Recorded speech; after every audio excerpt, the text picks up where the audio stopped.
क्या आप जानते हैं जीवन में दुख क्यों आते हैं? क्यों बार बार मन अशांत हो जाता है? क्यों सफलता के बाद भी संतोष नहीं मिलता? उत्तर केवल एक है, श्रीमद् भगवद गीता। वो दिव्य वाणी जो भगवान श्री कृष्ण ने कुरुक्षेत्र की रणभूमि पर दी थी, लेकिन उसका संदेश हर युग, हर जीवन और हर संकट में उतना ही प्रासंगिक है। आज हम सुनेंगे गीता के 21 ऐसे श्लोक जो मन को स्थिर करेंगे, हृदय को शांति देंगे और आत्मा को परमात्मा से जोड़ देंगे। तो आइए भक्तों, श्रद्धा के साथ इस ज्ञान यात्रा की शुरुआत करें।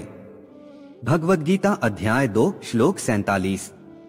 कर्मण्येवाधिकारस्ते मा फलेषु कदाचन मां कर्मफल हेतुर्भूर्मा ते संगोस्त्व कर्मणि। मनुष्य का अधिकार केवल अपने कर्म पर है, परिणाम पर नहीं।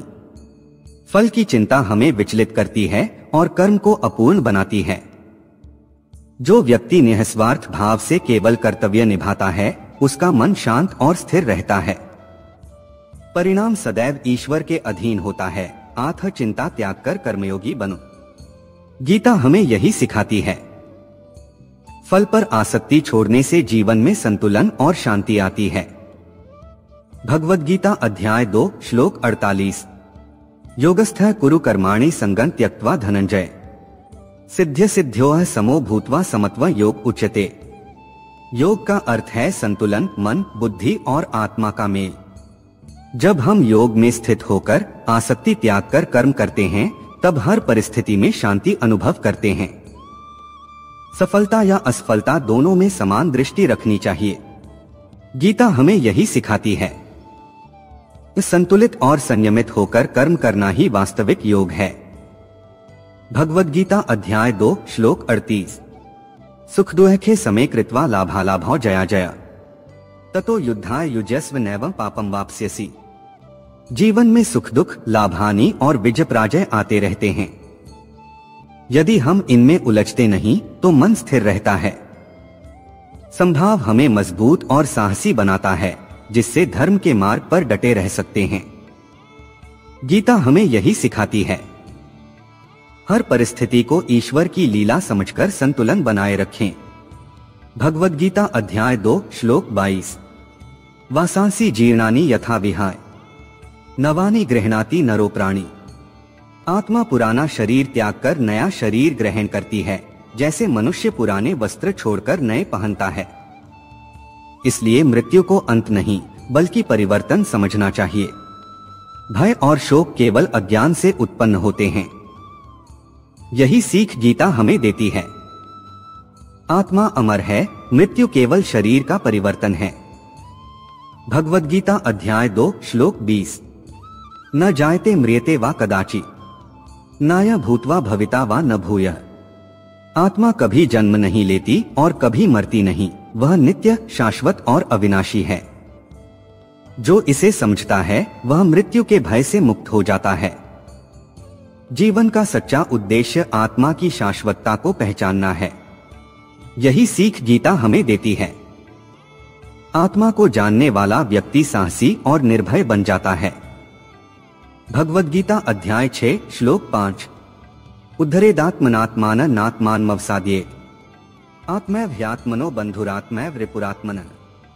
मनुष्य को स्वयं अपने आत्मा को ऊपर उठाना चाहिए, गिराना नहीं। जो अपने मन को नियंत्रित कर लेता है, वही स्वयं का मित्र बन जाता है। असंयमी व्यक्ति स्वयं का शत्रु बनकर दुख पाता है। यही सीख गीता हमें देती है। आत्मविकास का मार्ग अपने ही हाथों में है। स्वयं को उन्नत करो, निराश न करो। भगवद गीता अध्याय 6 श्लोक 47। योगिनांपि सर्वेषां मदगतेनांतरात्मना श्रद्धावान भजते यो मां समे युक्ततमो मतः। सभी योगियों में वह श्रेष्ठ है जो अंतरात्मा से परमात्मा में लीन है। जो श्रद्धा से भक्ति करता है वही परम योग में स्थित है। गीता हमें यही सिखाती है। योग का चरम लक्ष्य भक्ति है, मन, वचन और कर्म से ईश्वर में समर्पित होना। भगवद गीता अध्याय 4 श्लोक 7। यदा यदा हि धर्मस्य ग्लानिर्भवति भारत अभ्युत्थानमधर्मस्य तदात्मानं सृजाम्यहम्।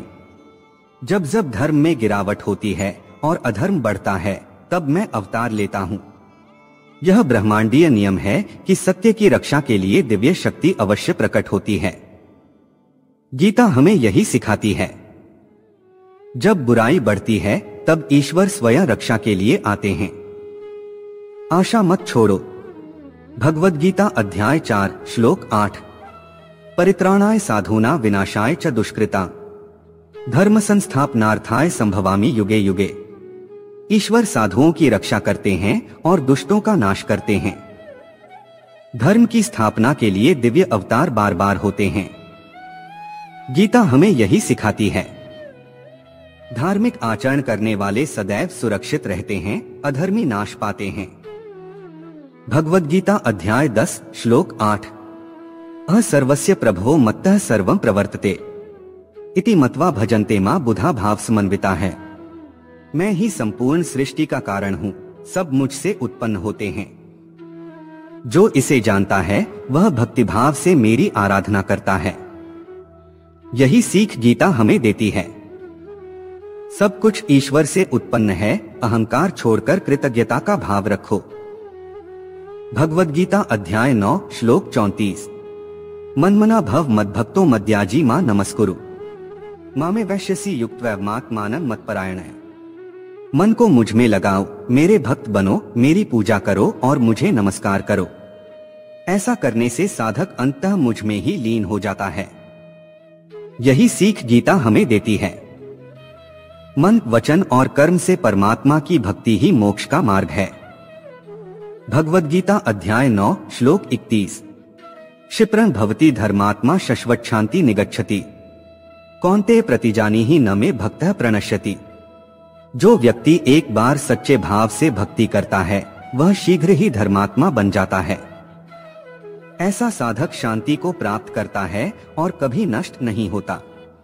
यही सीख गीता हमें देती है। भक्ति के मार्ग पर चलने वाला चाहे कैसा भी रहा हो, अंततः दिव्य हो जाता है। भगवद गीता अध्याय 9 श्लोक 26। पत्रं पुष्पं फलं तोयं यो मे भक्त्या प्रयच्छति ततः भक्त्युपहृतमश्नामि प्रयतात्मनः। जो व्यक्ति श्रद्धा और प्रेम से एक पत्र, पुष्प, फल या जल भी अर्पित करता है मैं उसे स्वीकार करता हूँ। ईश्वर को भौतिक वस्तुओं की नहीं, भाव की आवश्यकता है। गीता हमें यही सिखाती है। भक्ति का मूल्य भौतिकता में नहीं, हृदय की पवित्रता में है। भगवद गीता अध्याय 13 श्लोक 12। अविद्या मृत्युम तीर्त्वा विद्या अमृतम श्रुते। अज्ञान के कारण मनुष्य मृत्यु और बंधन में फंसता है। ज्ञान के द्वारा वह अमरत्व और मुक्ति को प्राप्त करता है। गीता हमें यही सिखाती है। अज्ञान से बाहर निकलने के लिए आध्यात्मिक ज्ञान ही सबसे बड़ा साधन है। भगवद गीता अध्याय 5 श्लोक 16।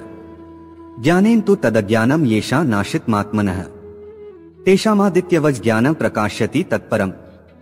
जिस साधक ने ज्ञान से अपने अज्ञान को नष्ट कर दिया उसका ज्ञान सूर्य के समान चमकता है। वह सभी अंधकारों को मिटाकर सत्य को प्रकाशित करता है। गीता हमें यही सिखाती है। ज्ञान से ही जीवन का अंधकार मिटता है और मार्ग प्रकाशित होता है। भगवद गीता अध्याय 2 श्लोक 71। विहाय कामान्यः सर्वान् पुमाश्चरति निःस्पृहः निर्ममो निरहंकारः स शांतिं धिगच्छति। जो व्यक्ति सभी कामनाओं को त्याग कर निःस्पृह भाव से चलता है वही शांति को प्राप्त करता है। लोभ और आसक्ति मनुष्य को दुख की ओर ले जाते हैं। यही सीख गीता हमें देती है। इच्छाओं पर संयम और विरक्ति ही स्थायी सुख का मार्ग है। भगवद गीता अध्याय 18 श्लोक 61।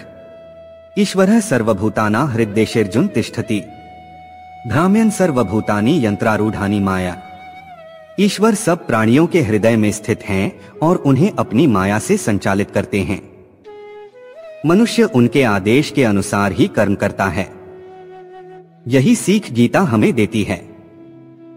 हम जो भी करते हैं उसमें परमात्मा की प्रेरणा कार्य करती है। अहंकार त्यागें। भगवद गीता अध्याय 18 श्लोक 66। सर्वधर्मान् परित्यज्य मामेकं शरणं व्रज अहत्वा सर्वपापेभ्यो मोक्षयिष्यामि मा शुचः। सभी धर्मों और संकल्पों को त्याग कर केवल मेरी शरण में आओ, मैं तुम्हें सभी पापों से मुक्त कर दूंगा, चिंता मत करो। यही सीख गीता हमें देती है। पूर्ण समर्पण ही मोक्ष और शांति का अंतिम उपाय है। भगवद गीता अध्याय 4 श्लोक 38। न ही ज्ञानेन सदृशं पवित्रमेव विद्यते, तत्स्वयं योग संसिद्ध कालेनात्मनि विन्दति। इस संसार में ज्ञान के समान पवित्र कुछ भी नहीं है। योग में सिद्ध हुआ साधक समय के साथ इसे अनुभव करता है। यही सीख गीता हमें देती है। ज्ञान ही वह दीपक है जो अंधकार को मिटाता है और जीवन को प्रकाशित करता है। भगवद गीता अध्याय 8 श्लोक 7। तस्मात् सर्वेषु कालेषु मामनुस्मर युध्य च मयर्पित मनोबुद्धिर्मामे वैश्यस्य संशयम्। हर समय मुझे स्मरण करो और अपने कर्तव्य को निभाओ। मन और बुद्धि को ईश्वर में अर्पित करने से साधक मोक्ष को प्राप्त करता है। जीवन में स्मरण और कर्म दोनों का संतुलन आवश्यक है। गीता हमें यही सिखाती है। निरंतर ईश्वर स्मरण के साथ कर्म करने से जीवन पवित्र और सफल होता है। भगवद गीता अध्याय 12 श्लोक 15। यस्मान्नोद्विजते लोको लोकान्नोद्विजते च यः हर्षामर्षभयोद्वेगैर्मुक्तो यः स च मे प्रियः। जो साधक किसी को दुख नहीं देता और किसी से दुखी नहीं होता, वही सच्चा भक्त है। वह क्रोध, घृणा और कटुता से रहित होकर सबके प्रति करुणा रखता है। ऐसा भक्त शांत, स्थिर और परमात्मा का प्रिय होता है। गीता हमें यही सिखाती है। सहिष्णुता, करुणा और अहिंसा से ही मनुष्य ईश्वर की कृपा का पात्र बनता है। गीता के ये 21 दिव्य श्लोक केवल पढ़ने के लिए नहीं, बल्कि जीवन में उतारने के लिए हैं। जो इन्हें मनन करता है, उसके दुख मिटते हैं, मन शांत होता है और आत्मा परमात्मा की ओर उड़ान भरती है। याद रखो, कर्म करो, भक्ति करो, समर्पण करो और परिणाम श्री कृष्ण पर छोड़ दो। फिर मिलेंगे अगली कथा में ज्ञान, भक्ति और प्रेरणा के नए संदेश के साथ। राधे राधे।